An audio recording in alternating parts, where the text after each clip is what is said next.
This is a demonstration of exercise number 1.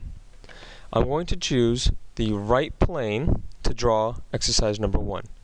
I click on the right plane, notice how it turns blue, and now I'm going to go up to my toolbar and choose the word Sketch. I'm going to hit the line command and notice how my plane is now perfectly squared.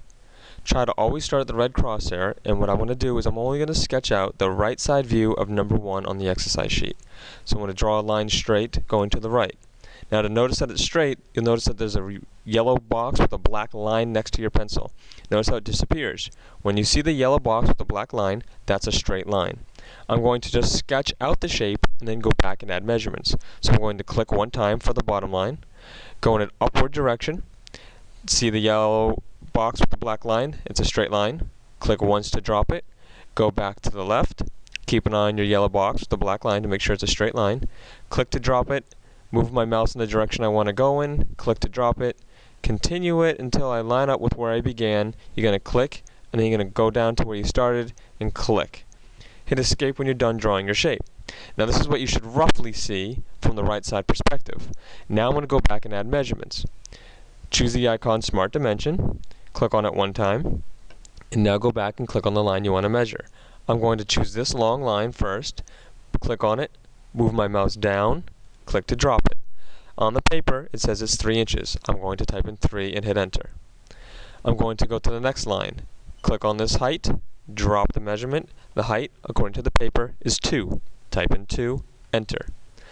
Go to the next line, which is this little one going across. Click to drop it. The height, or the length I should say, is 2, enter. And then the last 2 measurements is this one. Click to drop it. That should be 1, hit enter. And then this line right here should automatically be 1. If you get this error message, just click OK. Once you completed your right side view and the measurements are correct, there's one final step, and that's to make it 3D. To make the shapes 3D, you go over to where it says Features, choose Features, and you're going to choose Extruded Boss Base. When you click on this icon, it should turn sideways and turn yellow. You can either go towards your right or towards your left. The direction doesn't matter for now. Over here, you're going to type in the measurement. According to the sheet, it's 5 inches. So I'm going to type in 5 and hit enter. When you're completed with all your measurements and you typed in the correct depth, hit the check mark to accept it. You now have a simple shape with those correct measurements. And now when you look at the views, you should see what you would see from the top perspective, from the front perspective, and from the right side perspective. Go back to isometric view, and you've completed exercise 1.